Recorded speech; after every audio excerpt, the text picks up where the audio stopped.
പരിശുദ്ധ പരമ ദിവ്യകാരുണ്യമേ, എന്നേരവും ആരാധനയും സ്തുതിയും പുകഴ്ചയും ഉണ്ടായിരിക്കട്ടെ.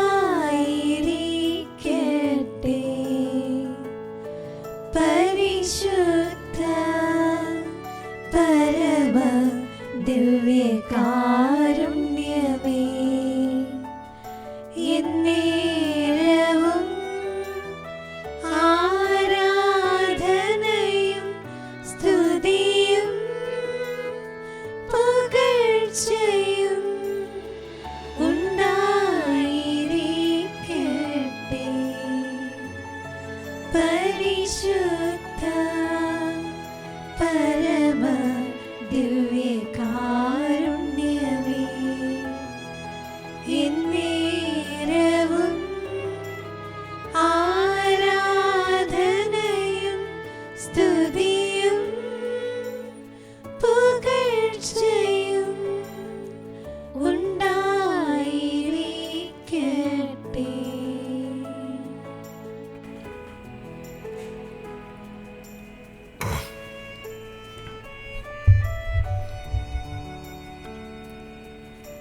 ഈശോയെ ആരാധന, ഈശോയെ സ്തുതി, ഈശോയെ നന്ദി.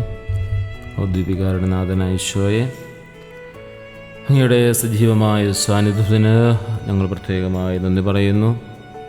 നീ ഞങ്ങളുടെ കൂടെ ആയിരിക്കുന്നുവെന്ന് ഞങ്ങൾ മനസ്സിലാക്കുന്നു. ജീവിതത്തിലെ പല പ്രതിസന്ധികൾ ഞങ്ങളുടെ ജീവിതത്തിൽ നേരിടുമ്പോഴും നിൻ്റെ കാരുണ്യം എപ്പോഴും ഞങ്ങളെ വിട്ടുപിരികയില്ല എന്ന് ഞങ്ങൾ മനസ്സിലാക്കുന്നു. ഈശോയെ, എൻ്റെ ഭയങ്ങളെയും ആകുലതകളെയും ബലഹീനതകളെയും എൻ്റെ സങ്കടങ്ങളെയും എനിക്കുള്ളവ സർവ്വതയും ഈശോയെ നിൻ്റെ കാഴ്ചവെട്ടിൽ സമർപ്പിക്കുന്നു. യേശയ്യാ പ്രവാചന പുസ്തകം 54 അധ്യായം 10 വാക്യം നമ്മുടെ ആരാധന വിഷയമാക്കാം. പർവ്വതങ്ങൾ നീങ്ങിപ്പോയേക്കാം, കുന്നുകൾ മാറ്റപ്പെട്ടേക്കാം, എങ്കിലും എൻ്റെ അചഞ്ചലമായ സ്നേഹം തന്നെ വിട്ടുപിരിയുകയില്ല. എൻ്റെ സമാധാന ഉടമ്പടിക്ക് ഇളക്കം തട്ടുകയില്ല. നിന്നോടുള്ള കരുണ കർത്താവ് നമ്മോട് പ്രഖ്യാപിക്കുകയാണ്. കരുണയുള്ള ദൈവം നമ്മോട് പറയുന്ന വാക്കുകളാണ് യെശയ്യാ പ്രവാചകനിലൂടെ നാം ശ്രവിച്ചത്. ഈ നോമ്പുകാലത്ത് ദൈവം നമുക്ക് നൽകുന്ന ഏറ്റവും വലിയ ഉറപ്പാണിത്, മാറ്റമില്ലാത്ത സ്നേഹം. ലോകത്തിലെ സകല കാര്യങ്ങളും മാറിയേക്കാം. നമ്മുടെ ജീവന തുല്യമെന്ന് നമ്മൾ കരുതുന്ന വസ്തുക്കളും വ്യക്തികളും സാഹചര്യങ്ങളും ജോലികളുമെല്ലാം നമ്മളിൽ നിന്ന് പരിപൂർണമായി മാറ്റപ്പെട്ടേക്കാം. പക്ഷേ മനുഷ്യർ നമ്മെ കൈവിട്ടേക്കാം, സാഹചര്യങ്ങൾ പ്രതികൂലമായേക്കാം. എന്നാലും ദൈവത്തിന് നമ്മോടുള്ള സ്നേഹം അചഞ്ചലമാണ്. ഇതൊരിക്കലും നമ്മെ വിട്ടുപിരിയുകയില്ല. ആ വലിയ മാറ്റമില്ലാത്ത സ്നേഹത്തിൻ്റെ തണലിലാണ് ദിവ്യകാരുണ്യനാഥന് മുമ്പിലായിരിക്കുമ്പോൾ നമ്മളായിരിക്കുക. ആ വലിയ സ്നേഹത്തണൽ, കാരുണ്യത്തണൽ നമ്മുടെ ജീവിതത്തിൽ വലിയ അത്ഭുതങ്ങളും അടയാളങ്ങളും കൊണ്ടുവരുന്ന അചഞ്ചലമായ സാന്നിധ്യമാണ്. ഇവിടെ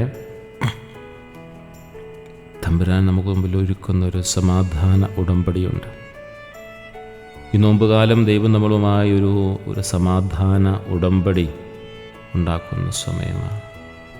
നമ്മുടെ പാപങ്ങളെ ഓർത്ത് അവിടെ നിന്ന് നമ്മെ തള്ളിക്കളയുന്നില്ല, മറിച്ച് കരുണയോടെ അരികിലേക്ക് നമ്മെ ചേർത്ത് നിർത്തുന്നു. വലിയ സ്നേഹത്തിൻ്റെ ഭാവമാണ്.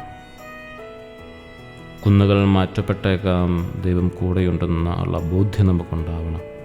അത്രമാത്രം വലിയ സാഹചര്യങ്ങൾ, നമ്മുടെ ജീവൻ്റെ തുല്യമെന്ന് കരുതുന്ന എന്തും നമ്മളിൽ നിന്ന് പരിപൂർണമായി നീക്കം ചെയ്യപ്പെടുമ്പോഴും അവിടുന്ന് നമുക്ക് നൽകുന്ന വലിയൊരു സുരക്ഷിതത്വമുണ്ട്. നമ്മുടെ ജീവന് അവിടെ നമ്മൾ നൽകുന്നൊരു സുരക്ഷിതത്വമുണ്ട്. നമ്മെ പേര് ചൊല്ലി വിളിച്ച് ദൈവം നമ്മുടെ കൂടെയുണ്ട്.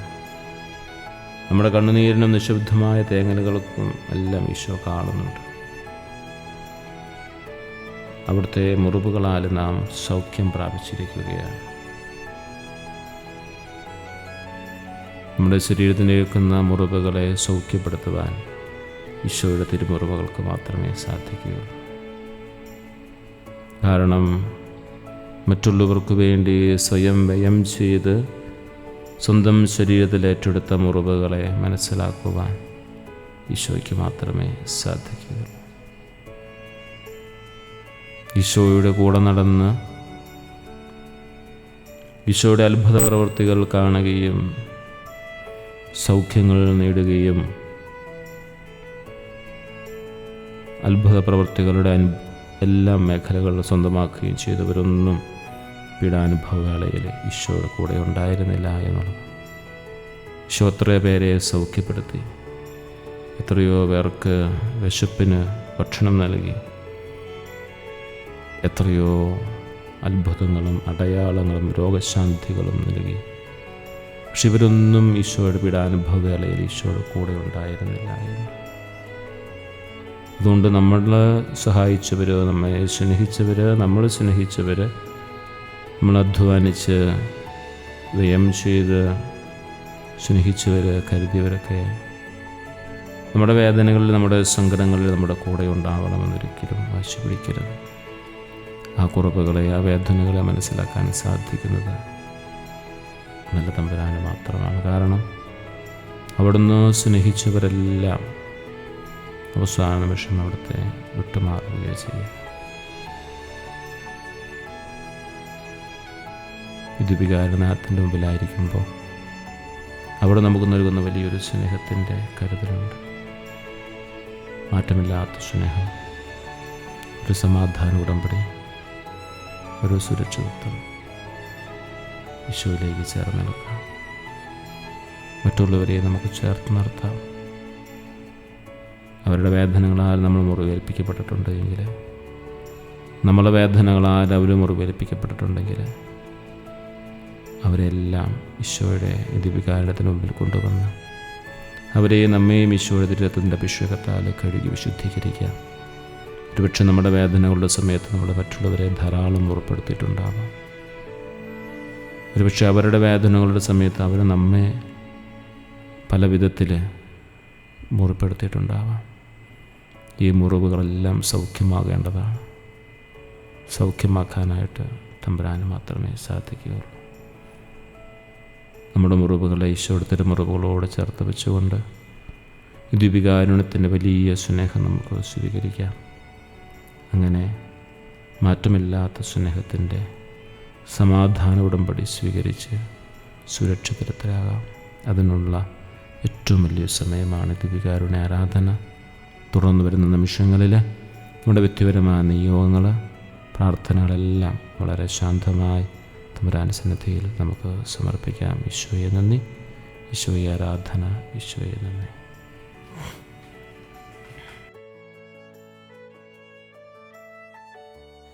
പരിശുദ്ധ പരമ ദിവ്യകാരുണ്യമേ,